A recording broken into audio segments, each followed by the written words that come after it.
Senang bisa berada bersama-sama dengan Ibu Bapak Saudara yang dikasihi Tuhan pagi hari ini. Ini adalah tanggal 21 Agustus tahun 2016. Beberapa hari yang lalu kita merayakan ulang tahun kemerdekaan Republik Indonesia, negara kita yang ke-71. Saya percaya kita bersyukur bahwa kita hidup di negara yang merdeka, di mana Tuhan mengaruniakan kepada kita sudah 71 tahun. Ya, saya percaya juga itu bukan satu perjuangan yang biasa, tapi perjuangan yang luar biasa, ya, sehingga kita patut mensyukurinya. Nah, sehubungan dengan itu, saudara, tiba-tiba Tuhan ingatkan juga mengenai kemerdekaan di dalam Kristus. Ya. Tiba-tiba Tuhan taruhkan satu topik yang hari ini saya akan sampaikan kepada saudara, yaitu mengenai supaya kita sungguh-sungguh merdeka. Ya. Jadi ini yang akan kita bahas hari ini. Bagaimana Tuhan taruhkan supaya kita sungguh-sungguh merdeka. Boleh ucapkan sama-sama lebih dulu saudara kalimat ini. 1, 2, 3. Nah, mari kita melihat lebih dulu ayat firman Tuhan yang mendasari hal ini. Galatia pasal yang kelima ayat yang pertama. Kita baca bersama-sama juga ya. 1, 2, 3. Supaya kita sungguh-sungguh merdeka, Kristus telah memerdekakan kita. Karena itu, berdirilah teguh dan jangan mau lagi dikenakan kuk perhambaan. Saudara, ayat ini sangat powerful sekali. Ketika saya baca berulang-ulang, nanti coba saudara kalau renungkan kembali, dikatakan supaya kita sungguh-sungguh merdeka. Bukan sekedar merdeka, saudara. Bukan asal merdeka, bukan sewaktu-waktu merdeka, tetapi sungguh-sungguh merdeka, artinya free indeed, betul-betul bebas. Supaya demikian, maka Kristus telah memerdekakan kita. Katakan sama-sama telah. Telah, saudara. Kristus telah memerdekakan kita. Karena itu, karena kita setelah dimerdekakan secara sungguh-sungguh, maka diminta kita supaya berdiri teguh dan jangan mau lagi dikenakan kuk perhambaan. Saudara, dari ayat ini Tuhan ingatkan kita, sebetulnya kita kenapa sih mesti dibebaskan? Ya, kenapa mesti supaya sungguh-sungguh kita atau benar-benar kita merdeka? Ya, mengapa? Karena dosa, saudara, telah berkuasa dan mengikat kita. Ya. Kalau kita berbicara mengenai dosa, saudara, maka kita ingat bagaimana Adam dan Hawa pertama kali yang membawa dan menurunkan dosa ini. Ya, dialah yang menurunkan DNA dosa dalam kehidupan kita, saudara. Jadi sejak Adam dan Hawa itu, kalau saudara baca di dalam Roma pasal yang kelima, maka dosa itu sudah sampai menjalar ke manusia. Dosa telah berkuasa dan mengikat kita. Akibatnya, saudara, kita tidak dapat berbuat baik. Akibat dosa itu, kita tidak bisa berbuat baik. Saya berulang-ulang berbicara di tempat ini, dosa itu bukanlah karena kita melakukan hal yang tidak baik, maka kita disebut dosa. Bukan. Tetapi karena dosa itu, karena Adam dan Hawa melanggar hukum Allah dan dosa itu masuk dalam tubuh Adam dan Hawa, dalam pribadi Adam dan Hawa, maka diturunkan, ditularkan, ditransferkan melalui DNA ke dalam kehidupan setiap manusia. Itu sebabnya, saudara, kita tidak bisa berkata bahwa bayi-bayi yang ada dalam kandungan itu tidak berdosa. Firman Tuhan katakan justru aku dikandung dalam dosa. Sudah terkandung dosa, sudah tercemar, sudah terhamil dengan dosa. Dan akibat dosa itu, yang pertama kita tidak bisa berbuat baik. Kita pengennya berbuat baik, tapi nggak bisa. Itu sebabnya seringkali kita berkata, aduh Pak, tolong Pak, ini saya gimana ya, saya nggak mau berbuat ini, saya nggak mau berkata itu, saya nggak mau berpikir ini. Tapi itu yang keluar. Kenapa? Karena dosa yang berkuasa atas kita dan mengarahkan kita untuk tidak berbuat baik. Ya. Jadi saudara, makanya ada kebiasaan-kebiasaan buruk. Itu karena dosa. Sampai kapanpun selama dosa itu masih ada dalam diri kita tidak bisa berbuat baik. Yang kedua, dosa membuat kita tidak dapat mengalami yang baik. Katakan sama-sama tidak dapat mengalami yang baik. Apa bedanya tidak dapat berbuat baik sama tidak mengalami yang baik? Kalau berbuat baik tuh saya pengen ngomong benar, berpikir benar, berlaku benar, nggak bisa. Ya, karena selalu diarahkan ke sana. Tapi kalau mengalami yang baik, akibat yang kita lakukan nggak baik, maka hasilnya juga nggak baik, saudara. Secara logika, kalau kita mau mengalami yang baik, kita harus lakukan yang baik. Bagaimana mungkin kita bisa mengalami yang baik kalau yang kita lakukan tidak baik, saudara? Itu sebabnya dalam kehidupan kita sebagai manusia, Kalau kita urut-urut dari sejak Adam dan Hawa sampai dengan sekarang ini, ada begitu banyak penderitaan-penderitaan, ada hal-hal yang rasanya tidak enak secara manusia, kita harus alami itu. Dan yang ketiga, yang paling parah adalah dosa membuat kita tidak dapat memiliki masa depan yang baik. Ya. Saudara tahu, ujung-ujungnya upah dosa itu adalah maut, saudara. Sebaik-baiknya saudara hidup di dalam dunia ini secara manusia, sesukses-suksesnya saudara hidup secara manusia di muka bumi ini, tapi ingat selama masih ada dosa, ujungnya pasti menuju maut. Dan kita tidak bisa hindari itu, siapapun dia. Dan demikianlah dosa telah berkuasa dan mengikat kita. Sangat mengerikan, saudara. Dampaknya, kalau kita tidak mengerti. Tapi kita bersyukur apa yang terjadi. Kristus telah memerdekakan kita. Boleh sama-sama ucapkan, Kristus telah memerdekakan kita. Katakan sekali lagi, saudara, Kristus telah memerdekakan kita. Saya ingin sekali lagi kita ucapkan ini ya, sambil dihafalkan. 1, 2, 3. Kristus telah memerdekakan kita. Coba renungkan, saudara. Kristus telah memerdekakan kita. Boleh ucapkan sekali lagi ya, 1, 2, 3. Kristus telah memerdekakan kita. Memerdekakan dari apa? Dari dosa tadi. Akibatnya apa, saudara? Ya kita bisa berbuat baik, kita bisa mengalami yang baik, dan ujung-ujungnya kita bisa mengalami yang baik, surga itu. Tanpa itu kita tidak mungkin. Siapapun dia, kita tidak akan mungkin. Nah, bagaimana Kristus bisa memerdekakan kita? Yang pertama, melalui penebusannya di kayu salib, saudara. Kita sudah tahu apa artinya. Dia menanggung dosa kita itu. Dia ambil semua dosa kita itu. Firman Tuhan ada begitu banyak yang berkata, di dalam tubuhnya itu dosa kita ditanggung, penderitaan kita, saudara, kesalahan kita, pelanggaran kita ditanggung di dalam dirinya. Yang kedua, melalui kebangkitan dari kematian, saudara. Wow, luar biasa. Dia mengalahkan maut. Ujung-ujungnya itu sudah dikalahkan sama Tuhan Yesus. Nah, yang ketiga, melalui kenaikannya ke surga, saudara, apa yang terjadi? Dia menyediakan tempat buat kita. Dan melalui pencurahan Roh Kudus, ini yang luar biasa, Dia memberikan kuasa kepada kita. Luar biasa, amin. Kristus telah memerdekakan kita, bukan akan. Tanpa ada persyaratan, kita telah dimerdekakan. Supaya apa? Supaya kita sungguh-sungguh merdeka, saudara. Mana ada lagi yang seperti ini, saudara. Supaya kita sungguh-sungguh, kita ditanggung dosanya, nggak ada lagi dosa. Kita bisa berbuat baik, kita bisa mengalami yang baik, ujung-ujungnya pasti baik. Bukan hanya itu saja, saudara. Kita nggak takut dengan kematian. Minggu lalu Pak Aurel berbicara bahwa kematian sebelum kemenangan Kristus itu, kita merupakan satu momok, satu ketakutan. Sampai sekarang pun juga kalau kita mendengar saudara kita yang meninggal dunia atau dipanggil Tuhan, pasti kita menangis, saudara, itu secara manusiawi. Tapi di sisi yang lain, dengan mata iman, kita sedang bersuka cita. Meskipun sulit untuk kita katakan, tetapi di sisi lain dengan mata iman, kita berkata justru bukan akhir daripada kehidupannya, dia baru saja memulai kehidupan kekal bersama-sama dengan Kristus, sehingga maut itu tidak menjadi hal yang menakutkan buat kita. Kematian tidak menjadi menakutkan karena tidak menuju maut. Kematian itu menuju surga. Dan yang ketiga, kita bersyukur punya tempat di surga. Dan kita punya kuasa selama di dunia ini. Luar biasa. Berikan tepuk tangan dulu bagi Tuhan Yesus, saudara. Nah, bagaimana respons kita terhadap kemerdekaan yang Tuhan sudah berikan? Yang pertama, tadi firman Tuhan katakan, berdiri teguh. Berdiri teguh. Yang kedua, jangan mau lagi dikenakan kuk perhambaan. Artinya berdiri teguh tuh saudara, wah mantep banget. Wah, saya bersyukur, sekarang saya sudah bebas, sudah merdeka. Jangan mau lagi dikenakan kuk perhambaan. Artinya tolak dan jangan mau hidup lagi dalam dosa. Dosa nggak berkuasa lagi, saudara. Kita bisa hidup bebas, kita bisa mengalami yang baik. Nah, menjadi pertanyaan bagi kita adalah, bagaimana kita bisa mempertahankan kemerdekaan ini sampai Tuhan Yesus datang.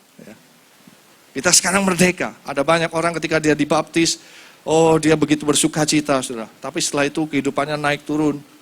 Kehidupan kekristenannya naik turun. Sedangkan kita ini sudah menjelang kedatangan Tuhan yang kedua kali, dan kita harus siap sedia untuk waktu yang kita tidak tahu kapan, saudara.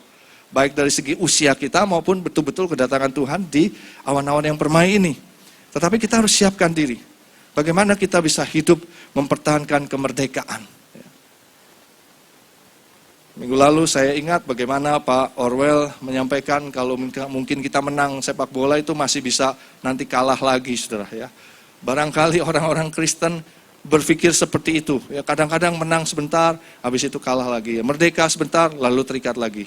Nah sekarang bagaimana saudara kita bisa mempertahankan kemerdekaan itu? Ada 3 hal yang Tuhan taruhkan dalam hati saya yang saudara kita perlu pelajari baik-baik dan kita praktikkan. Yang pertama, supaya kita bisa mempertahankan kemerdekaan itu sampai Tuhan Yesus datang yang kedua kali, kita harus mengetahui kebenaran itu, saudara. Harus tahu selama ini kita dibodohi oleh iblis dengan tipu dayanya, saudara. Dengan pikiran-pikiran yang ada dalam kehidupan kita. Tetapi Tuhan ingatkan hari-hari ini harus banyak tahu kebenarannya itu apa.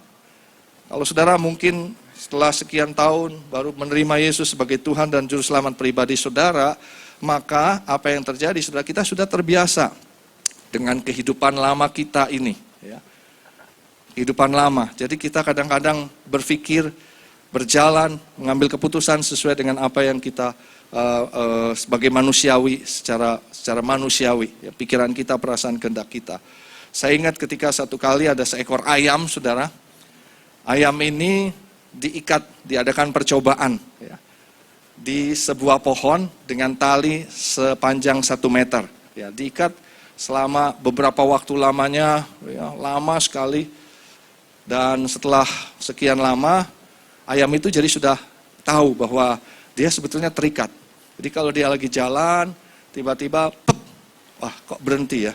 Dia rasa, oh terikat. Dia jalan kemana, muter-muter, selalu terikat. Nah satu saat, saudara, si pemilik ini pengen tahu bahwa ayam ini tahu nggak bahwa dia sudah dilepaskan. Jadi dia potong tali itu. Nah apa yang terjadi setelah sekian lama ayam ini terbiasa dengan ikatannya itu, maka ketika dia jalan 1 meter dia berhenti. Padahal itu sudah dipotong talinya. Dia jalan lagi karena udah terbiasa, dia berhenti lagi, saudara. Nah si pemilik ini lihat, oh ini ayam ini udah kebiasaan dengan kebiasaan yang lama ini ya. Jadi apa yang terjadi, ditendang, saudara. Waktu ditendang, ayam itu koek-koek, lalu dia lari, dia lari-lari, dia bilang, kok ternyata saya udah bisa jauh dari pohon. Ya. Ini bicara mengenai kebenaran, saudara. Kadang-kadang kita nggak ngerti kebenaran, akibatnya, saudara, kita masih hidup dalam kehidupan yang lama, dalam kehidupan yang terikat, dalam kehidupan yang tidak merdeka. Mazmur 119 ayat 9 katakan begini, dengan apakah seorang muda mempertahankan kelakuannya bersih, dengan menjaganya sesuai dengan firman-Mu. Saudara, jelas sekali bagaimana kita bisa ketika kita berjalan sesuai dengan firman Tuhan, kita bisa mempertahankan kemerdekaan itu. Yohanes 8 ayat 31-32 katakan begini, saudara. Maka kata Yesus kepada orang-orang Yahudi yang percaya kepadanya, jikalau kamu tetap dalam firman-Ku, kamu benar-benar adalah murid-Ku, dan kamu akan mengetahui kebenaran, dan kebenaran itu akan memerdekakan kamu, saudara. Jadi ketika kita ngerti kebenaran, oh ternyata ini oke. Ya. Berapa banyak juga kadang-kadang kita ragu-ragu, saudara, dalam perjalanan, lalu di dalam kendaraan kita lalu lintas. Lewat sini boleh nggak ya kira-kira, tapi nggak ada tanda nih, boleh nggak? Oh ada tandanya, oh berarti nggak boleh. Itu bicara kebenaran, oh itu ada tanda, tidak boleh, berarti boleh. Tapi kalau misalnya nggak ada tanda, kita jalan terus udah gitu polisi nangkep, ini nggak boleh Pak, kita bilang di mana tandanya, itu bicara kebenaran, saudara. Saya ingat satu kali ada kakak beradik, saudara. Ya. Dekat sekali, dan satu kali si adik ini mecahin barang daripada orang tuanya. Ya. Di rumah orang tuanya ada semacam kayak vas gitu, lalu entah gimana kesenggol pecah. Dan waktu pecah itu si Koko lihat. Koko lihat, nah kamu ya pecahin papa punya. Ya. Nanti aku laporin lo ke papa sama mama lo. Wah si adik ketakutan, saudara. Waktu dia ketakutan, dia jangan lapor kok, jangan lapor. Nggak bisa, aku laporin. Kok jangan lapor. Lalu si Koko cheating dia. Dia bilang gini, oke, saya nggak akan lapor, asal tiap hari uang jajanmu kasih Koko. Katanya gitu, saudara. Ya, jadi di Kompas. Si adik ketakutan, wah jangan nanti aku jangan pergi. Ya terserah, kalau kamu mau, kalau nggak mau aku laporin. Iya deh kok. Udah singkat cerita, deal. Sudah tiap hari si Koko mana uang jajannya. Tanpa setahu orang tuanya sudah. Sekian lama ini si adik, waduh gue menderita juga. Ya mau jajan nggak bisa, nggak jajan nggak gimana gitu sudah. Akhirnya mamahnya sempat lihat, kok kamu kayaknya sekarang kalau mau sekolah, pulang sekolah kok kayaknya sedih, kenapa? Singkat cerita akhirnya si adik ini cerita juga sama mamahnya sudah. Ya. Cerita sama mamahnya, terus habis itu ngomong bahwa dia pecahin ini dan sebagainya, dia takut, sekian lama dia ketakutan. Terus mamanya bilang, oh begitu, ya udahlah, nggak apa-apa katanya. Udah nanti ya, mama bilangin papa nggak apa-apa, kasih tahu dah, pokoknya nggak usah takut, nggak usah nanti bisa beli lagi, udah ya, kamu nggak usah sedih-sedih. Dia nggak cerita bahwa dia dikompasin sama kokohnya, saudara. Takut kokohnya juga dimarahin. Jadi pas udah, oh gitu ya, terus bilang ketemu papanya, ini dia mecahin itu, dia sampai ketakutan begitu katanya. Udahlah, papanya juga bilang ya sudahlah kita maafin. Si Ade saudara yang tahu kebenaran ini, dia bilang sekarang ya, gua sudah dibebasin, sudah diampunin sama papa mama. Pas kokohnya besok, mana? Dia bilang enggak gitu. Kokohnya bilang, loh kasih, gua laporin aja katanya gitu saudara. Ya. Benar gua laporin. Gua sudah dimaafin sama papa mama gitu saudara. Akhirnya si Koko nggak bisa berbuat apa-apa. Coba bayangin dengan ilustrasi ini saudara. Kehidupan kita kadang-kadang seperti itu. Kita nggak tahu kebenaran saudara. Padahal Tuhan sudah berikan apa yang menjadi hak kita dan apa yang tidak menjadi hak kita. Apa yang boleh dan tidak boleh saudara. Kadang-kadang kita ketakutan untuk hal-hal yang seharusnya boleh kita lakukan. Tapi sebaliknya kita berani untuk melakukan hal-hal yang sebetulnya tidak boleh kita lakukan.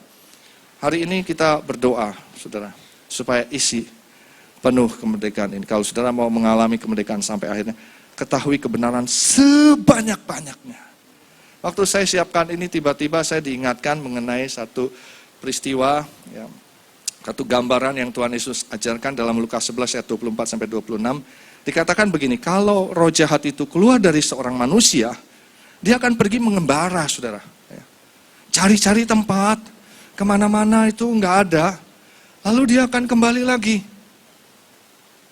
lagi ke tempat atau orang itu, dan dia lihat, wih, rumah ini, orang itu kok rapi, bersih, kosong lagi, masih kosong. Nah dia panggil teman-temannya, 7 temannya lagi sudah. Dia panggil yang lebih jahat lagi, dia masuk lagi ke orang itu. Dan dikatakan keadaan orang itu lebih jahat. Saudara, Tuhan ingatkan, ketika kita sudah mulai dibebaskan oleh Tuhan, jangan biarkan rumah kita kosong. Rumah dalam artian hidup kita, isi penuh dengan kebenaran-kebenaran. Isi penuh dengan kebenaran-kebenaran. Berapa banyak kita membaca Alkitab setiap hari? Saya tidak minta saudara mengangkat tangan, ya. Tapi coba cek, berapa banyak saudara mengisi kemerdekaan yang ada dalam hidup saudara itu dengan kebenaran ini. Yang kita isi, maaf kadang-kadang yang tidak benar, saudara. Ya. Infotainment, hal-hal yang horor, ya. Hal-hal yang itu semua yang ketidakbenaran. Ketika kita lihat yang horor-horor, takut kita, iya ada setan. Padahal kita tahu setan sudah ada di bawah kaki kita, saudara. Ya. Infotainment, oh dia bisa cerai begitu, dia bisa begitu, bisa, berarti gue juga boleh. Itu ketidakbenaran, saudara. Biarlah hari ini kita penuh isi. Ya. Hari ini saya ingin ajak kita, bahkan mungkin boleh dikatakan saya menantang saudara. Saya ingin ada lagi angkatan yang baru untuk membaca Alkitab bersama-sama, saudara. Kita ada 2 angkatan ini, bukan 2 angkatan, sebenarnya 2 kelompok, NBA dan ABA. ABA itu adalah ayo baca Alkitab, lalu kita buka lagi NBA, nikmatnya baca Alkitab. Nah yang ABA bulan Agustus ini sudah selesai. Ya. Tidak terasa, saudara. Setahun itu kita selesai dengan program baru. Lalu yang NBA Desember ini akan selesai. Tiba-tiba Tuhan taruhkan dalam hati saya untuk ngajak kita, ya, untuk ya bukan hanya ngajak tapi nantang saudara nih, betul-betul. Ayo kita mulai lagi baca Alkitab. Ya. Saya ingin ajak nggak tanggung-tanggung saudara. Mulai bulan September ini kita baca Alkitab 10 fatsal sehari. Karena awal-awalnya kita baca 10 fatsal sehari. Ya. Lalu tiba-tiba, oh Pak, aku nggak kuat, nggak mampu, nggak bisa, gini itu turun. Sampai akhirnya ada program yang 1 tahun. Saya sudah okein 1 tahun dan kita sudah mulai berjalan ini. Tapi tiba-tiba Tuhan bilang, no, waktunya nanti nggak keburu. Ya. Kalau aku datang ini nggak keburu. Jadi gimana? 10 fatsal sehari, saudara. 10 fatsal sehari, saudara tahu. Kalau saudara mungkin belum pernah baca Alkitab sekian tahun, belasan tahun, ini dalam 4 bulan sudah selesai. Ya. 10 fatsal sehari, 4 bulan sudah selesai. Jadi setahun itu bisa 3 kali baca Alkitab. Tapi jangan pikirin setahunnya dulu dah, 4 bulan ini dulu. Saudara perlu ambil waktu. Memang perlu ambil waktu. Saya perlu kasih tahu sama saudara, bahwa untuk 10 fatsal sehari itu, saudara bisa cicil. Ya. Baca dari bangun sampai mau tidur. Cicil bacanya. Ya. Terserah saudara mau kapan bacanya. Tapi saudara akan lihat nanti, tanda kutip karena ada target baca ini, maka yang tadinya saudara gosip-gosip, yang tadinya nonton TV, yang tadinya tidur-tiduran, jadi pakai waktunya untuk baca Alkitab. Karena target saya hari ini 10 fatsal belum selesai. Dan nanti setelah kira-kira mau tidur, saudara ditunggu sama hostnya, sampai jam 12 malam, belum selesai, nggak apa-apa, besokannya. Ya. Tapi kebanyakan itu selesai semua. Kalau saudara baca 1 kali jalan, 10 fatsal, itu membutuhkan waktu 50 menit. Ya. 50 menit, itu saya sudah lakukan. Ya ada yang kadang-kadang lebih singkat, 40 menit. Tapi rata-rata kita bisa bilang 50 menit. Saya bilang, waduh Pak, 50 menit Pak. Waduh, mana ada waktu. Saudara ingat, ini kebenaran. Ya. Investasikan waktu saudara untuk kebenaran ini, maka semuanya akan ditambahkan kepadamu, saudara. Seringkali kita cari-cari yang lain, dan kita abaikan yang justru paling penting ini, dan sangat penting, dan akibatnya kita mengalami hal yang tidak baik itu, kita salahin Tuhan kembali. Tapi hari ini sudah investasikan. Itu pun juga bisa dicicil. Beli rumah aja DP-nya bisa dicicil. Kemarin saya dengar, saudara, ini DP-nya luar biasa. DP itu cuma 10%. Dan 10% itu bisa dicicil 12 bulan. Ini saudara, 10 fatsal itu bisa dicicil. Dari pagi sampai saudara bangun lagi, bisa dicicil. Saudara, kalau saudara nangkep ini, saudara akan bilang, yes.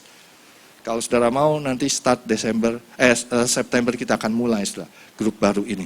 Daftarkan nomor WA saudara, nanti kita akan bikin grup-grup. Ya. Kelompok-kelompok, lalu kita akan absen di sana, dan akan ada dikoordinir dengan baik. Saudara pasti akan bergairah. Ya. Tadi waktu saya sampaikan beberapa orang, Pak, ini Pak, 10 fatsal oke nih, oke. Ya. Luar biasa, saudara. Ya. Kalau belum coba, nggak bisa. Saudara jangan pikirin, waduh nggak ada waktu. Ada waktu, pasti bisa. Ya. Yang mau nanti daftar ke Ibu Ruth di belakang, daftarin aja nomor WA-nya, namanya. Nanti kita akan bikin. Ya. 1 September sampai 31 Desember selesai. Nah, grup NBA, Desember juga selesai. Nanti Januari kita bisa mulai lagi sama-sama. Ya. Yang mau berikan tepuk tangan bagi Tuhan Yesus. Haleluya. Yang kedua, saudara, tadi mesti isi dengan kebenaran. Yang kedua, kita harus berubah oleh pembaruan akal budi kita. Kalau kita mau mengalami kemerdekaan yang sampai selama-lamanya sampai Tuhan Yesus datang, ini berubah oleh pembaruan akal budi. Tadi kita baru nangkap kebenaran aja. Tuh kita baca firman setiap hari, 10 fatsal, saudara, kita baru, oh gitu. Oh iya. Oh, tapi belum berubah. Nah, firman Tuhan katakan Roma 12 ayat 2, kita baca sama-sama. 1, 2, 3. Janganlah kamu menjadi serupa dengan dunia ini, tetapi berubahlah oleh apa? Pembaharuan budimu, sehingga kamu dapat membedakan manakah kehendak Allah, apa yang baik, yang berkenan kepada Allah, dan yang sempurna, saudara. Jadi yang kedua, kita setelah baca, kita telah tahu, telah isi dengan kebenaran, harus berubah, saudara. Kita nggak bisa cuma sekedar tahu, habis itu diamin aja. Nggak akan ngalamin kemerdekaan itu secara sepenuhnya. Tapi kita harus berubah. Bagaimana caranya, saudara? Ya. Kita menjadi manusia baru yang terus diperbaharui terus-menerus. Ya. Menjadi manusia baru yang diperbaharui terus-menerus. Bagaimana caranya? Ketika saudara membaca firman Tuhan, ini misalnya contohnya. Ampunilah orang yang bersalah kepada kamu. Ya. Markus 11 ayat 23-24, saudara bisa baca. Di sana kalau kamu punya iman sebesar biji sesawi dan sebagainya itu berkata pada, tapi belakangnya dikatakan, namun apabila kamu ampunilah dahulu orang yang bersalah pada kamu. Kita juga diajarin sama Tuhan Yesus ketika kita baca doa Bapa kami, ampunilah kami seperti kami mengampuni orang yang bersalah pada. Itu masuk, saudara. Tapi kita belum berubah. Bagaimana waktu kita nangkepin itu? Enak aja ya, ngampunin dia. Ya. Itu pikiran kita nih, saudara. Dia yang rugiin saya. Dia yang nipu saya. Dia yang ini, saya mesti ngampunin. Enak aja, apalagi kalau saya datang. Udah ampunin Pak, apa sih ngomong enak aja? Itu pikiran yang lama, saudara. Akal budi yang lama. Bagaimana berubah dengan pembaruan akal budi? Adalah, oke Tuhan, secara akal budi saya, pemikiran saya nggak bisa terima. Saya mesti ngampunin. Saya pernah sampaikan ayat yang dikatakan bahwa adalah mengapa kamu tidak lebih suka menderita kerugian, mengapa kamu tidak lebih suka diperlakukan tidak adil, ya, adanya saja perkara di antara kamu telah merupakan kekalahan bagi kamu. Ayat ini ketika kita baca, saudara, akal budi kita bilang, enggak mungkin Tuhan, masa saya lebih suruh pilih menderita kerugian, masa saya disuruh pilih mengalami ketidakadilan, ini akal kita, saudara. Tapi namanya berubah oleh pembaruan akal budi, firman Tuhan bilang, seperti itu, ya sudah, I will follow, I will obey. Saya akan submit Tuhan. Ini berubah. Saudara. Oke. Nah ini dia. Setelah kita berubah, kita akan alami pembebasan seutuhnya. Saudara percaya nggak percaya? Ya, ketika saudara nggak mau mengampuni dan nggak mau berubah, itu akan membawa sakit penyakit. Ketika sudah pendam di dalam hati, marah, ketika saudara lihat orang itu yang nipu, apalagi ada di gereja ini, saudara, gue nggak bakalan datang ke gereja ini selama dia masih ada, saudara. Kemana-mana, tiba-tiba orang itu juga pindah ke gereja yang sama. Dia datang lagi, gue pergi lagi, saudara. Saudara akan nyimpan itu terus dan itu jadi sakit penyakit. Dan itulah yang mengikat saudara. Tapi ketika saudara lakukan, berubah oleh pembaruan akal budi, disuruh ampunin, saudara bilang, oke, akal budi saya harus ikut, harus berubah, saya ampuni. Ketika saudara mengampuni, saudara apa yang terjadi? Free. Saya pernah ketemu dengan seorang pengusaha yang dia katakan, Pak, utang saya itu ditipu sama teman pelayanan saya dan saya tidak bisa membayar dengan aset-aset saya kalaupun saya jual. Ya. Dia nggak bisa mengampuni, saudara. Tapi pada waktu diminta mengampuni, dia nggak bisa. Tuhan bilang bukan bisa nggak bisa, mau nggak mau. Kamu mau nggak ngampunin? Dia berat. Nggak bisa Pak, bukan soal mau nggak, bukan bisa nggak bisa, mau apa nggak mau? Iya. Ya. Waktu dia ampunin, dia sebutin namanya. Aku mengampuni si Anu. Dia pak. Dia bilang, wah Pak, saya rasa bebas. Kenapa bebas? Saya rasa seperti ada prop yang menyumbat selama ini hidup saya, tiba-tiba lepas Pak. Saya senang. Lalu dia bersaksi.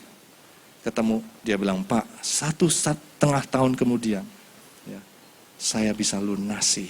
Ya. Padahal tadinya, seluruh aset saya nggak bisa lunasin utang yang ditipu oleh tekan pelayanan saya. Tapi sekarang 1,5 tahun ini udah beres. Beri tepuk tangan bagi Tuhan Yesus, saudara. Kalau nggak berubah, repot. Ya. Ada banyak lagi. Mungkin kalau saudara dikatakan, lihat kembalikan persembahan persepuluhan, saudara bilang, akal budi lama kita, enak aja ya. Gue yang cari duit capek-capek. Gereja yang nikmatin 10%, itu akal budi lama loh, saudara. Apalagi lihat gereja udah kaya, ya ngapain kita kasih aja gereja yang miskin-miskin? Itu hamba-hamba Tuhan yang masih kekurangan, kita kasih ke sana. Itu akal budi lama. Tapi ketika lihat baca ini, firman Tuhan katakan, bawalah seluruh persembahan persepuluhan itu ke dalam rumah perbendaharaan Tuhan. Sudah lihat, otak Mika bilang, ya gimana ya? Tapi oke, saya mau berubah. Ketika sudah mentaati, sudah akan free indeed, bebas. Saudara tahu, itu ternyata Tuhan tahu, saudara. Bagaimana kita bebas dari keterikatan dengan mamon. Caranya memberi. Ketika saudara memberi, bebas. Tapi ketika saudara nggak memberi, nggak mengembalikan persepuluhan, saudara akan terikat terus. 1 rupiah pun saudara akan cari itu kemana itu ya. Tapi ketika saudara mengerti akan hal ini, berubah oleh pembaruan, saudara bebas. Ya. Ada banyak hal-hal lain lagi yang kalau kita mau pelajari, kita harus berubah oleh pembaruan akal budi kita. Ya, belum lagi suami istri. Hai istri, tunduklah kepada suamimu, ya, seperti kepada Tuhan dalam segala perkara. Amin. Istri, enak aja tuh pendeta ngomong kayak gitu, saudara. Ya. Hai suami, kasihilah istrimu seperti kamu mengasihi, seperti Kristus mengasihi kamu dan kamu mengasihi diri kamu sendiri. Amin. Suami, istri kayak gini saya mesti kasihin gitu. Tapi itu paradigma lama, ya, akal budi yang lama. Kalau sudah Tuhan, suami saya kayak gini, pikiran saya kalau saya tunduk, ya, saya akan jadi keset Tuhan. Itu pikiran saya, ya. Enggak tunduk aja udah begini, apalagi saya tunduk Tuhan. Bukannya suruh tanduk gitu, ya. Tapi karena firman Tuhan, saya mau berubah. Saudara akan lihat, saudara, saya banyak sekali melihat rumah tangga yang dipulihkan gara-gara berubah akal budinya mereka, ya. Tiba-tiba ketika suaminya pulang disambut, suaminya bingung. Ada apa nih? No, saya hanya melakukan firman Tuhan. Tuhan bilang saya suruh tunduk sama kamu. Seperti tunduk pada Tuhan. Dan dalam segala perkara. Saudara, suami yang dengar gitu dia gak tahan. Dia nangis, oh I love you. Sorry my dear, saya juga gak mengasihi kamu. Oh saudara bisa seperti itu. Ya. Ini dia, kalau enggak saudara akan terikat terus. Yang ketiga, yang terakhir. Bagaimana kita mempertahankan kemerdekaan ini untuk seterusnya? Kita sudah tahu, yang pertama tadi apa saudara? Masih ingat? Harus mengetahui atau mengisi dengan kebenaran. Yang kedua, berubah, bukan hanya tahu aja, ya, tapi harus berubah oleh pembaruan akal budi kita. Nah, yang ketiga adalah kita harus bersedia atau memberi diri dipimpin dan dikuasai oleh Roh Kudus, ya. Nah, tadi firmannya itu yang tertulis, kita sudah dikasih tahu, tapi Roh Kudus ini ada dalam diri kita. Saudara pernah nggak terfikir atau merenungkan fungsi atau peranan Roh Kudus di dalam kita itu apa sih? Ya, peranan Roh Kudus. Atau saudara mungkin nggak tahu, ada Roh Kudus Pak. Apa sih Roh Kudus? Mungkin ada yang seperti itu kali, bingung ya. Roh Kudus itu apa sih? Siapa sih? Roh Kudus itu adalah pribadi Allah sendiri, saudara. Ya. Manifestasi Allah, kehadiran Allah di dalam setiap kehidupan orang percaya. Dan Roh Kudus itu dimanifestasikan di dalam diri kita. Dan peranan Roh Kudus itu ada begitu banyak, ya. Antara lain sebagai jaminan keselamatan kita, ya. Memberikan kekuatan power dalam kehidupan kita. Tadi dari awal dikatakan bagaimana Tuhan Yesus mencurahkan Roh Kudus supaya kita punya kuasa kehidupan dalam dunia ini. Tapi terlebih lagi, supaya kita bisa berkomunikasi dengan Bapa kita di surga. Ya. Kalau tanpa roh, kita nggak bisa, saudara. Allah itu roh, dan roh yang ada dalam diri kita itu adalah Roh Kudus yang bisa berkomunikasi dengan roh Allah sendiri. Nah, firman Tuhan katakan 2 Korintus 3 ayat 17, sebab Tuhan adalah roh, dan di mana ada roh Allah, di situ ada kemerdekaan. Salah satu peranan Roh Kudus yang lain adalah bagaimana ketika roh Allah itu ada di dalam diri kita, maka itu terjadi kemerdekaan, ada kelepasan, ada kebebasan, saudara. Ya, benar-benar bebas. Ya. Siapa sih yang berani sama orang-orang yang mungkin punya otoritas, ya? Ketika ada mungkin ribut-ribut begitu, tiba-tiba ketika ada ribut-ribut, ada orang yang berotoritas datang, ada apa? Begini Pak, gitu, ya. Saya bayangkan Roh Kudus yang dalam diri kita tiba-tiba hadir di dalam diri kita. Dan ketika Roh Kudus itu hadir, ya, apa yang terjadi? Hal-hal yang bukan dari Tuhan disingkirkan. Nah, ini nggak benar, ya. Ini harus pergi. Ini nggak benar, ini harus pergi. Cuma, saudara, karena kita telah diciptakan sebagai manusia dengan kehendak bebas, kita perlu bekerja sama dengan Roh Kudus itu. Dia nggak bisa jadiin kita robot. Ya. Dia tinggal di dalam kita sebagai advisor, sebagai penolong yang lain ketika Yesus sudah tidak ada lagi di muka bumi ini. Dia akan menolong, membawa kita, melepaskan kita, mengalami kemerdekaan seutuhnya, saudara. Dia akan bawa kita. Tapi kita harus kerjasama. Ya. Ada koordinasi. Kalau Roh Kudus bilang no, kita ikutin. Kalau Roh Kudus bilang yes, kita ikutin. Tapi kalau enggak, saudara, kita nggak akan ngalamin pembebasan seutuhnya itu. Ya. Nah ini yang luar biasa adalah Roh Kudus ini tinggal di dalam kita. Jadi dia bisa mengingatkan kita setiap saat, saudara. Kalau misalnya orang lain yang kita minta tolong ya ingetin gue kalau gue ngomong kotor, atau gue sombong, atau kayaknya mau ngambil keputusan yang salah, tolong ingetin gue. Gimana bisa ngingetin, saudara? Orang tua yang mengutus anaknya, itu juga pasti bingung, gimana ya kira-kira ya. Kalau anak saya lagi kepusingan, masa dia mau teleponin, kamu lagi ngapain sekarang, lagi mau mutusin apa, lagi bikin apa, nggak bisa saudara seperti itu. Tapi Roh Kudus yang di dalam diri kita itu bisa. Dia bisa nonton kita, bisa mengarahkan kita, bisa membebaskan kita. Nah, kita nggak usah bingung-bingung saudara. Roh Kudus di dalam diri kita itu punya karakteristik yang khusus. Ya. Kita nggak usah bingung gimana kita rasainnya. Cirinya Galatia 5 ayat 16 sampai 18. Ya, ini ciri yang pertama, saudara. Kita perlu tahu. Maksudku ialah hiduplah oleh Roh, maka kamu tidak akan menuruti keinginan daging. Jadi gampang sekali, ya. Kalau ada keinginan daging dan ini Roh, bedanya gimana? Kalau kamu ikutin daging, berarti rohnya ditinggalin. Ya. Tapi kalau misalnya kamu ikutin roh, daging pasti ditinggalin. Ya. Sebab keinginan daging berlawanan dengan keinginan roh, dan keinginan roh berlawanan dengan keinginan daging. Nggak mungkin bisa jadi satu, saudara. Ya. Benci dengan mengasihi gitu nggak bisa. Karena keduanya bertentangan sehingga kamu setiap kali tidak melakukan apa yang kamu kehendaki. Akan tetapi dikatakan, jikalau kamu memberi dirimu dipimpin oleh roh, maka kamu tidak hidup di bawah hukum Taurat lagi. Ya. Nah sekarang gimana kita taunya saudara? Saya dipimpin roh apa enggak? Gampang, lihat produknya. Produk buah roh itu Galatia 5 saya 22. Ya perhatikan baik-baik. Saya tuliskan di sini produk buah roh Galatia 5. Ya, baca ya 1 2 3. Galatia 5 ayat 22-23. Ya. Baca ya, 1, 2, 3. Tetapi buah roh ialah kasih, sukacita, damai sejahtera, kesabaran, kemurahan, kebaikan, kesetiaan, kelemah lembutan, penguasaan diri. Tidak ada hukum yang menentang hal-hal itu. Saudara perhatikan baik-baik ya.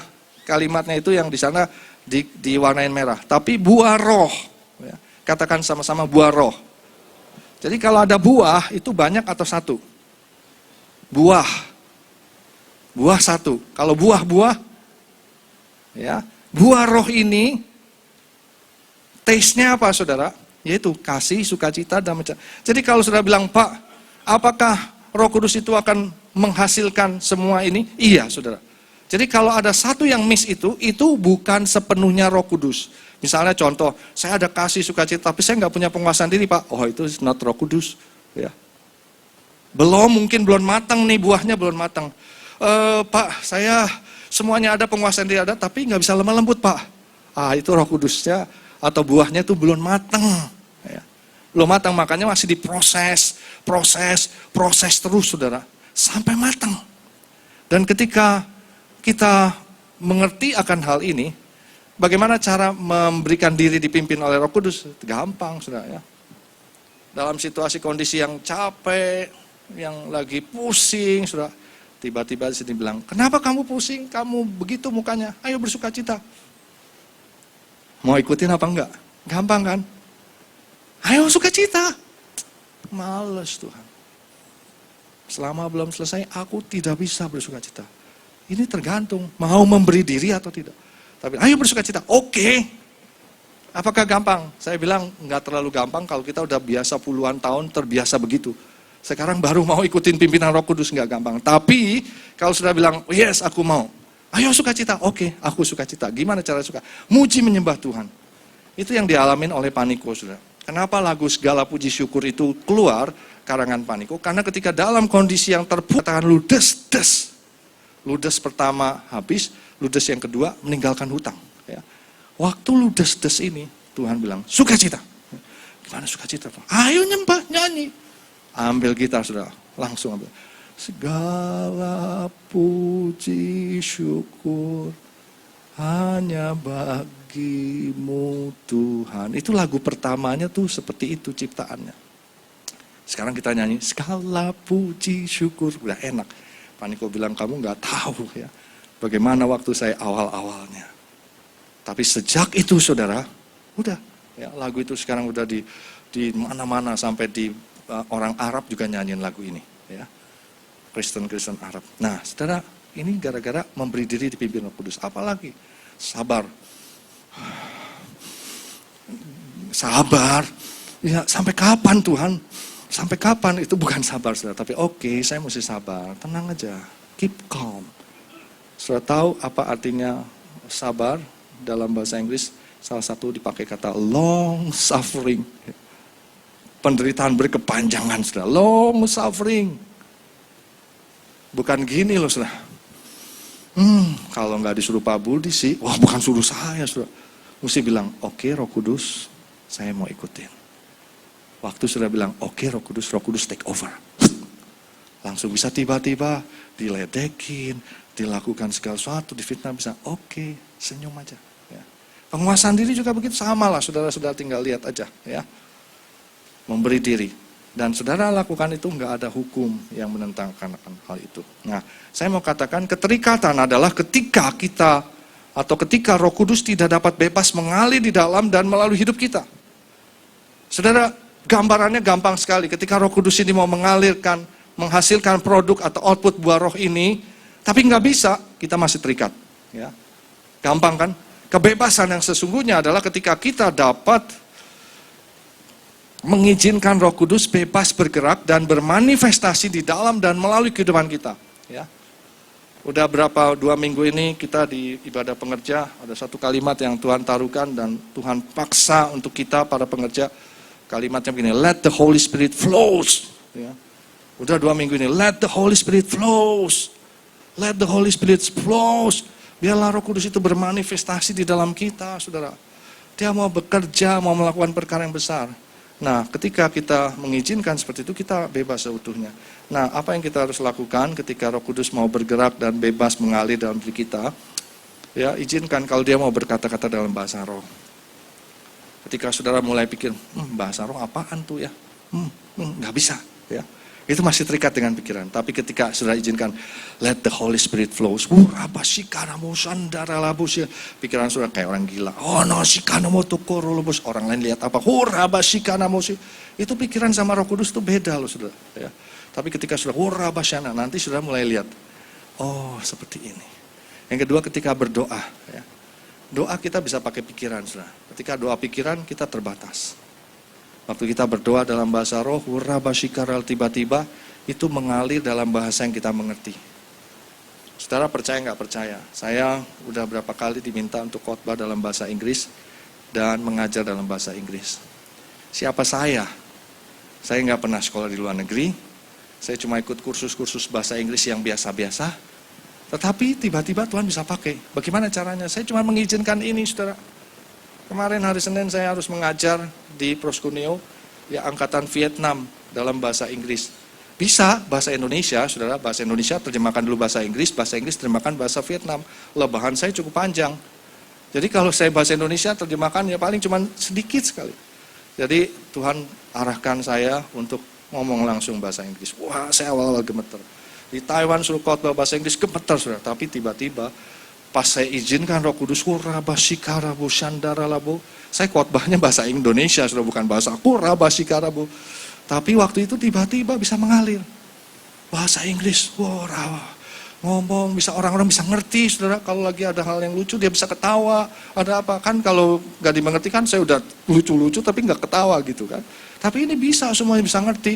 Waktu disuruh panggil, didoakan, mereka bisa ngerti. Setelah itu, ya biasa lagi sudah. Ya. Benar. Believe it or not. Tapi kalau udah di mimbar saya bisa mengalir. Wah. Saudara, saya percaya ya, doa juga demikian. Ketika saudara diizinkan Roh Kudus, saudara bisa berdoa mengucapkan kata-kata yang saudara mengerti itu, yang saudara nggak pernah pikirkan itu. Ya. Kalau doa yang bahasa Indonesia, saudara paling kalau sakit, Tuhan sembuhkan aku. Tuhan, aku punya utang. Tuhan, cuman begitu. Tapi ketika dalam bahasa, setelah bahasa roh, lalu bahasa yang dipimpin oleh Roh Kudus, saudara bisa berkata gini, dalam nama Yesus, semua sakit penyakit yang mau mengganggu tubuhku, aku perintahkan keluar. Dan itu nggak diajarin, saudara. Paulus sudah niru, oh gitu Pak Budi doanya, gue ikut juga. Sakit, dalam nama Yesus, keluar. Enggak sembuh-sembuh, beda. Kenapa? Karena Roh Kudus yang mimpin, yang satu enggak. Ya, begitu juga dengan ketika sudah punya kebutuhan, sudah enggak akan bilang, Tuhan tolong Tuhan, saya kalau enggak bayar ini gimana, Tuhan tolong. Tuhan rasanya gimana coba ya. Tapi ketika saudara Roh Kudus dipimpin, bisa berdoa begini, dalam nama Yesus, semua berkat-berkat yang menghalangi untuk datang kepadaku, aku perintahkan menyingkir. Dan sekarang datang, ya, halangan-halang itu tiba-tiba sudah diberkati. Bisa seperti itu, ya. Nah ini ketika saudara izinkan Roh Kudus bekerja, memuji menyembah Tuhan. Ya, kita bisa memuji menyembah Tuhan itu dengan akal budi kita bisa ku kagum, bisa, ya, dengan hasil. Tapi biarlah Roh Kudus mengalir di dalam kita, saudara. Ketika kita menyembah, kita bisa nangis di hadirat Tuhan karena roh dengan roh itu ketemu. Ketika kita menyatakan, atau ketika Roh Kudus menyatakan kehendak Bapa di surga, apa yang Dia mau, kita ikutin. Dan yang terakhir, melakukan apa yang jadi keinginannya, saudara. Ya. Hari ini, saya ingin supaya saudara menangkap akan hal ini. Secara khusus, izinkan Roh Kudus mengalir di dalam saudara. Ya. Sayang sekali kalau Roh Kudus itu nggak bisa ngalir di dalam kita. Mampet gitu istilahnya, ngededel, saudara. Ngededel. Betul. Tapi izinkan Roh Kudus mengalir. Bagaimana? Lewat lidah bibir kita dalam bahasa roh, izinkan aja. Yang kedua, berdoa. Ya, mungkin berdoa dalam bahasa roh dulu, habis itu berdoa. Kami berdoa seperti kayak tadi, misalnya disuruh, kamu berdoa di depan, aduh jangan Pak, aduh bisa gemeteran saya, bisa nggak keluar. Itu kenapa? Karena doa pakai pikiran. Ya. Tapi ketika, ayo doa ya udah. Suruh doa apa? Ya doa aja, misalnya doa buat Indonesia, oke. Raba syandara labu shikara labu syandara, kan kita berdoa. Tiba-tiba kami berdoa Tuhan buat Indonesia. Tuhan Indonesia, Tuhan Indonesia, Tuhan. Cuman gitu-gitu aja, saudara. Doanya Indonesia, tapi powernya itu. Ya, powernya, saudara, Indonesia, Tuhan Indonesia. Tuhan jamah, Tuhan. Yes, aku tahu. Kan Tuhan Yesus ajarin kita, gak usah panjang-panjang, gak usah bertele-tele dikatakan, tapi spiritnya itu, saudara. Ya. Kalau saudara udah terus muji menyembah Tuhan, ada rasa kadang-kadang kita pengen muji menyembah Tuhan yang menyenangkan hati Tuhan. Ya. Berapa hari ini lagu yang muncul dalam hati saya, lagu yang semua baik. Kenapa? Saya bilang, Tuhan ada apa ya? Semua baik. Saya sedang mengalami satu situasi kondisi, saudara, yang secara mungkin waktu itu tidak enak, tapi Tuhan pakai semua. Itu keluar. Dan saya bisa nangis, semua baik Tuhan, semua baik. Ya. Apa yang telah kau perbuat di dalam hidupku, semuanya baik. Kadang-kadang begitu, itu izinkan. Ya. Nanti kita baru dapat, Bapak maunya begini, Bapak maunya begitu. Kita tinggal lakukan saja apa yang menjadi kehendak Bapak di surga. Saya kira ini apa yang menjadi isi hati Tuhan, supaya kita sungguh-sungguh merdeka. Kristus telah memerdekakan kita. Karena itu berdirilah teguh dan jangan mau lagi dikenakan kuk perhambaan. Amin. Mari kita bangkit berdiri.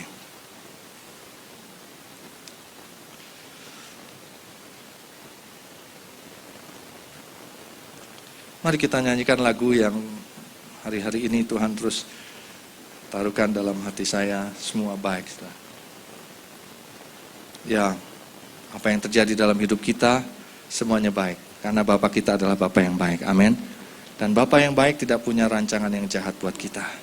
Kalau saudara mungkin sedang mengalami satu situasi kondisi yang tidak baik, jangan pikir bahwa Tuhan yang mengadakan itu semua. Kan Dia Bapa yang baik, Dia punya rancangan yang baik, hanya rancangan yang baik. Mungkin ada pelajaran-pelajaran, dan kita belajar hari ini, kita nggak mau ditipu sama iblis. Kita mau isi terus dengan kebenaran.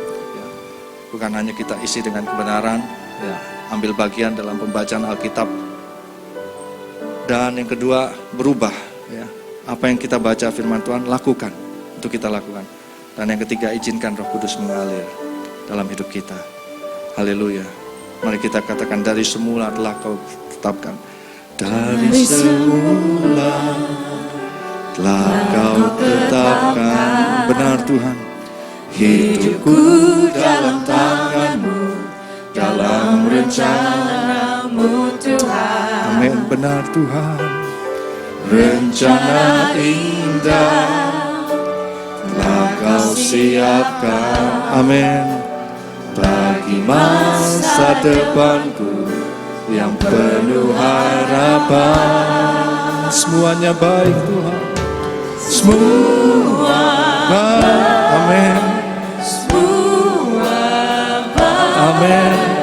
Apa yang telah Kau perbuat di dalam hidupku, semuanya baik Tuhan. Semua baik, sungguh teramat baik. Kau jadikan hidupku berarti.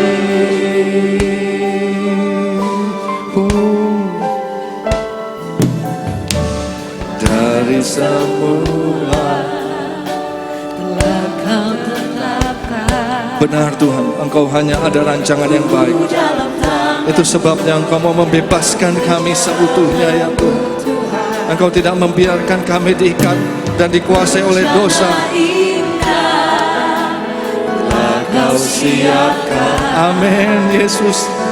Haleluya Yesus. Amin. Yang penuh harapan. Semuanya baik Tuhan. Semua baik. Oh yes Lord. Apa yang telah Kau perbuat. Amin. Semuanya baik Tuhan. Haleluya. Sungguh teramat baik. Kau jadikan hidupku berarti. Semua baik Tuhan. Semua baik. Semua baik. Amin. Apa yang telah Kau perbuat di dalam hidupku. Amin. Semua baik. Sungguh teramat baik. Kau jadikan hidupku berarti. Sekali lagi katakan semuanya baik. Semuanya baik Tuhan. Semuanya baik Tuhan. Yes Lord, yes Lord, yes Lord. Semuanya baik Tuhan. Semuanya baik. Sungguh teramat baik. Kau jadikan hidupku berarti. Sekali lagi katakan semuanya baik Tuhan. Semua baik. Ya Tuhan. Amin. Benar Tuhan. Kau telah berbuat yang baik buat kami. Oh yes Lord, yes Lord, yes Lord. Semua baik, sungguh teramat baik. Kau jadikan hidupku berarti. Kau jadikan hidupku berarti Tuhan. Hidupku berarti. Benar Tuhan. Kau jadikan hidupku berarti.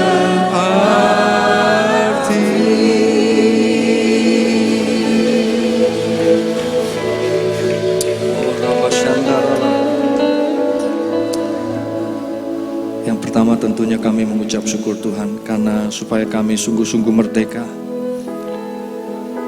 Kristus telah memerdekakan kami. Terima kasih Tuhan, terima kasih buat karya Tuhan. Di atas kayu salib Engkau telah menanggung dosa kami. Dengan kebangkitan-Mu Tuhan, Engkau telah mengalahkan maut. Dengan kenaikan-Mu Engkau menyediakan tempat bagi kami. Dengan pencurahan Roh Kudus kami diberikan kuasa. Terima kasih Tuhan. Itu sebabnya respons kami hari ini Tuhan, kami mau berdiri teguh. Dan kami tidak mau lagi dikenakan perhambaan dalam hidup kami. Itu sebabnya Tuhan kami berkomitmen hari ini. Saudara, berapa banyak saudara mau berkomitmen untuk yang pertama adalah mengisi hidup saudara dengan firman Tuhan. Banyak baca firman Tuhan. Ikuti gelombang membaca Alkitab bersama-sama. Yang kedua, berubah oleh pembaharuan akal budi kita. Dan yang ketiga, memberi diri dipimpin oleh Roh Kudus. Saudara berkata, Tuhan saya mau. Boleh angkat tangan kita. Mari kita sama-sama nyatakan kepada Tuhan, Tuhan aku mau supaya kemerdekaan ini bukan hanya sementara, tapi sungguh-sungguh merdeka ya Tuhan. Dan bersifat langgeng sampai Engkau datang yang kedua kali. Kami mau isi penuh dengan firman-Mu Tuhan. Kami mau berubah oleh pembaruan akal budi kami. Dan kami mau memberi diri kami dipimpin dan dikuasai oleh Roh Kudus. Hari ini Tuhan, bekerjalah di dalam setiap kami. Manifestasikanlah diri-Mu lebih lagi dalam setiap kami. Kami izinkan Roh Kudus mengalir di dalam kami. Oh, berbahasa yang baru.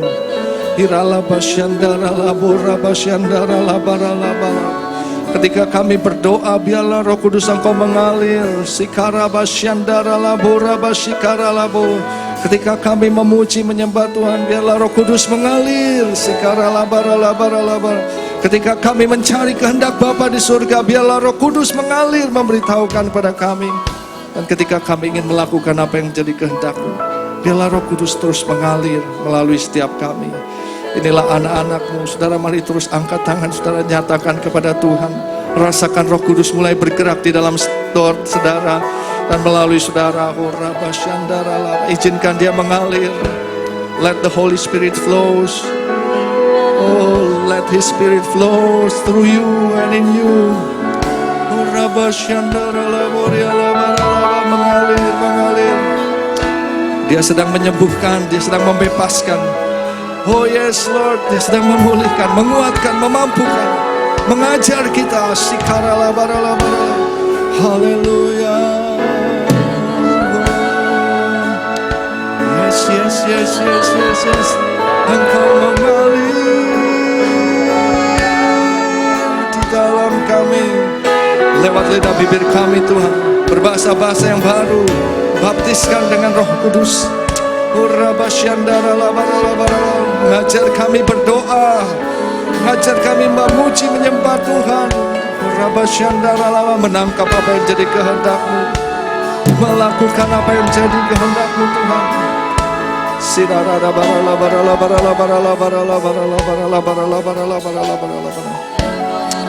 Oh haleluya, haleluya, haleluya, haleluya, haleluya. Terima kasih Tuhan, terima kasih. Kau terus menyatakan diri-Mu lebih lagi Tuhan. Terima kasih Tuhan, terima kasih. Hamba-Mu sudah menyampaikan apa yang menjadi pesan dan isi hati-Mu, dan anak-anak-Mu sudah menerima Tuhan. Dan kami percaya mereka akan melakukannya dalam hidup mereka. Dan mereka akan mengalami pembebasan seutuhnya dalam hidup mereka. Terima kasih Tuhan, terima kasih buat hari ini. Kami percaya Engkau semua memberkati kami. Terima kasih Tuhan, Kau memberkati kami semua Tuhan. Terima kasih, terima kasih, terima kasih. Dalam nama Tuhan Yesus, kami mengucap syukur dan berdoa. Haleluya. Amin. Berikan tepuk tangan bagi Tuhan Yesus.